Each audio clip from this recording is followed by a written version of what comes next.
Good morning students.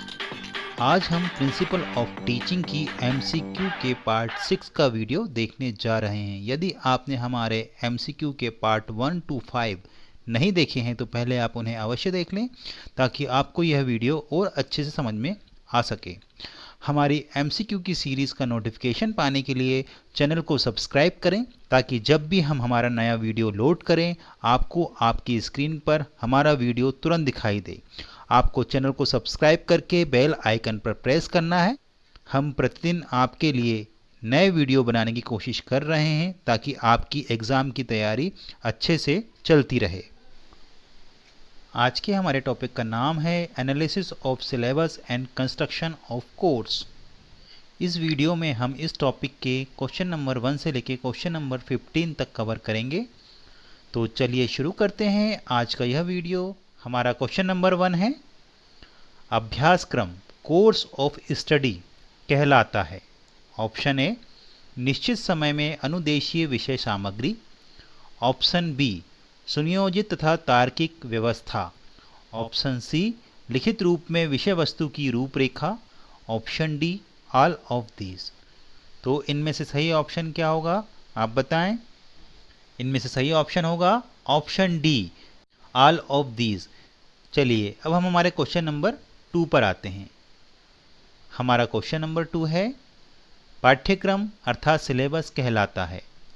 Option A एक निश्चित पुस्तकों की सूची, ऑप्शन बी एक पाठशाला की योजना, ऑप्शन सी एक निश्चित अभ्यासक्रम की सूची, ऑप्शन डी बोथ बी और सी। तो इसका सही ऑप्शन क्या होना चाहिए? हाँ, इसका सही ऑप्शन होगा ऑप्शन सी एक निश्चित अभ्यासक्रम की सूची, क्योंकि पाठ्यक्रम एक निश्चित अभ्यासक्रम की सूची कहलाता है। चलिए अब हम हमारे क्वेश्चन नंबर 3 पर चलते हैं। हमारा क्वेश्चन नंबर 3 है, पाठ्यक्रम अर्थात सिलेबस को कौन बनाता है? ऑप्शन ए संस्थान की समिति, ऑप्शन बी संस्थान की सभी दक्ष इंस्ट्रक्टर्स की समिति, ऑप्शन सी संस्थान के उस विषय के दक्ष इंस्ट्रक्टर की समिति, option D none of these. तो इनमें से सही ऑप्शन क्या होना चाहिए? दिमाग लगाइए। हाँ, इसका सही ऑप्शन होगा ऑप्शन सी संस्थान के उस विषय के दक्ष इंस्ट्रक्टर की समिति। यही समिति पाठ्यक्रम अर्थात सिलेबस को बनाती है। चलिए अब हमारे क्वेश्चन नंबर 4 पर चलते हैं। हमारा क्वेश्चन नंबर 4 है, पाठ्यक्रम अर्थात सिलेबस उपयोगी है। आपको यह बताना है कि पाठ्यक्रम सिलेबस किस चीज़ के लिए उपयोगी है। ऑप्शन ए विद्यार्थियों को नियत कार्य देने में, ऑप्शन बी प्रत्येक शीर्षक का संबंध बताने में, ऑप्शन सी प्रत्येक शीर्षक का महत्व बताने में, ऑप्शन डी शीर्षक को कितनी गहराई तक पढ़ाना है बताने में। तो इन 4 ऑप्शंस में से सही ऑप्शन क्या होगा?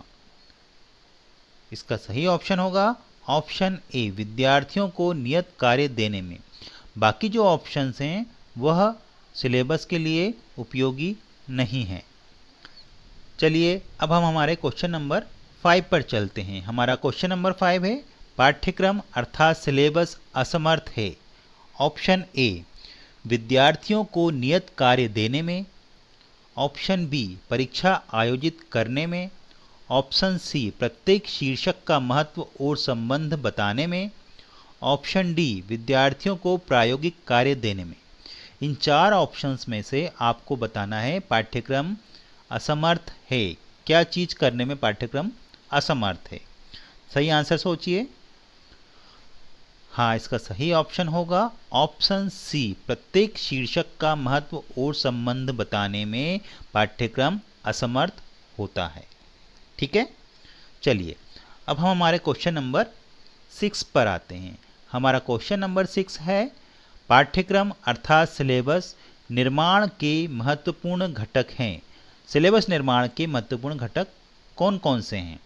ऑप्शन ए उपकरण तथा सामग्री की उपलब्धि, ऑप्शन बी विद्यार्थियों का स्तर, ऑप्शन सी पाठ्यक्रम की समाप्ति पर अपेक्षित परिणाम, option D all of these. तो इनमें से सही ऑप्शन क्या होगा? इनमें से सही ऑप्शन होगा ऑप्शन डी, क्योंकि जो ए बी सी तीनों ऑप्शंस हैं वे सिलेबस बनाने के लिए, सिलेबस के निर्माण करने के लिए महत्वपूर्ण घटक हैं। चलिए अब हमारे क्वेश्चन नंबर 7 पर आते हैं। हमारा क्वेश्चन नंबर 7 है पाठ्यक्रम अर्थात सिलेबस निर्माण के महत्वपूर्ण घटक हैं। यहाँ भी वही क्वेश्चन रिपीट हो रहा है लेकिन शायद कंटेंट चेंज हो रहे हैं। ऑप्शन ए निश्चित उद्देश्य, ऑप्शन बी विद्यार्थियों का स्तर, ऑप्शन सी विद्यार्थियों की आवश्यकताएं, option D all of these.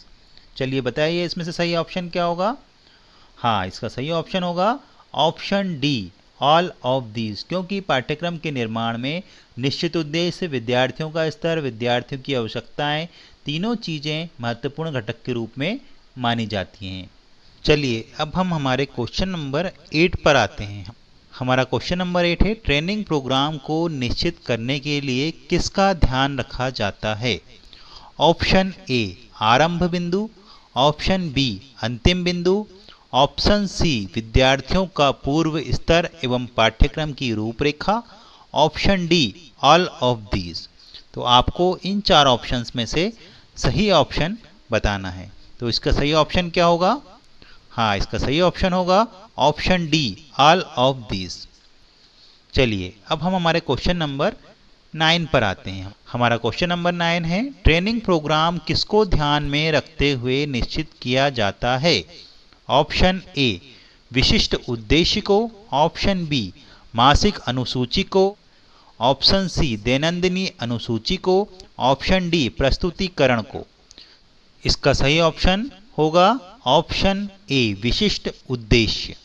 ठीक है, क्योंकि ट्रेनिंग प्रोग्राम को विशिष्ट उद्देश्य को ध्यान में रखते हुए निश्चित किया जाता है। चलिए अब हम हमारे क्वेश्चन नंबर 10 पर आते हैं। हमारा क्वेश्चन नंबर 10 है कौशल प्रशिक्षण स्किल ट्रेनिंग देने के लिए क्या निश्चित होना आवश्यक है? ऑप्शन ए आयोजन, ऑप्शन बी विशिष्ट कार्यक्रम, ऑप्शन सी प्रस्तुतिकरण, ऑप्शन डी अनुप्रयोग। इन 4 में से सही ऑप्शन क्या होगा? इसका सही ऑप्शन होगा ऑप्शन बी विशिष्ट कार्यक्रम। कौशल प्रशिक्षण अर्थात स्किल ट्रेनिंग देने के लिए विशिष्ट कार्यक्रम का होना आवश्यक है। अब हम अपने क्वेश्चन नंबर 11 पे आते हैं। हमारा क्वेश्चन नंबर 11 है प्रशिक्षण को आरंभ करने के पूर्व आरंभिक बिंदु किसे माना है?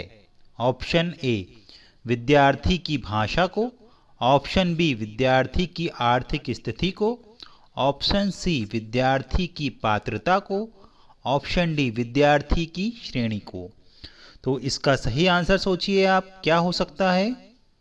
हाँ, इसका सही ऑप्शन है ऑप्शन सी विद्यार्थी की पात्रता।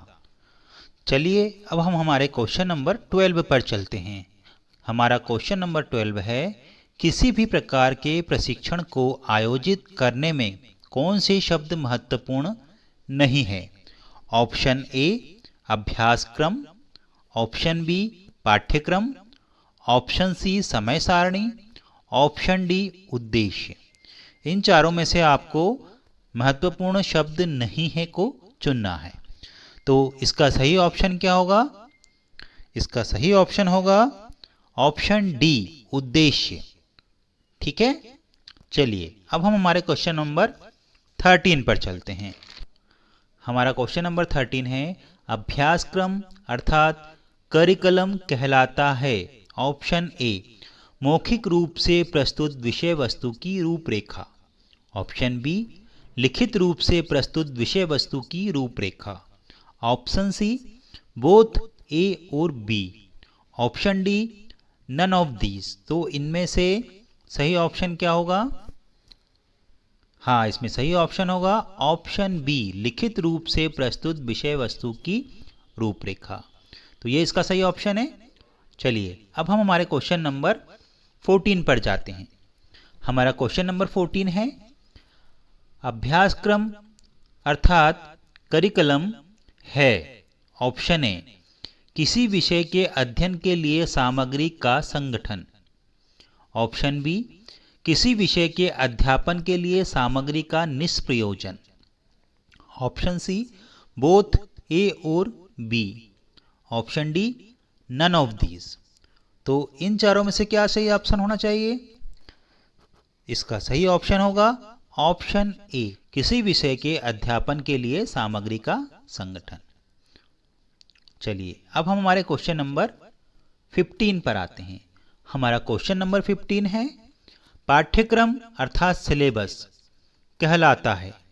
ऑप्शन ए किसी विशिष्ट विषय सामग्री के अध्ययन हेतु रूपरेखा, ऑप्शन बी निश्चित किए हुए अभ्यासक्रम के विषय बिंदुओं की सूची, ऑप्शन सी बोथ ए और B, option D none of these. सही आंसर क्या होगा?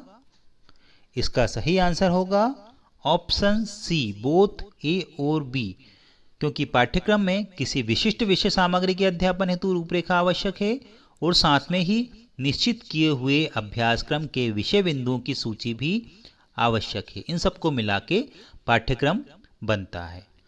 तो आज हमने क्वेश्चन नंबर 1 से लेके क्वेश्चन नंबर 15 तक कवर किए। अगले वीडियो में हम अगले 15 क्वेश्चंस कवर करेंगे, अर्थात क्वेश्चन नंबर 16 से क्वेश्चन नंबर 30 तक। तो देखते रहिए हमारे आने वाले सभी वीडियोस। Thank you.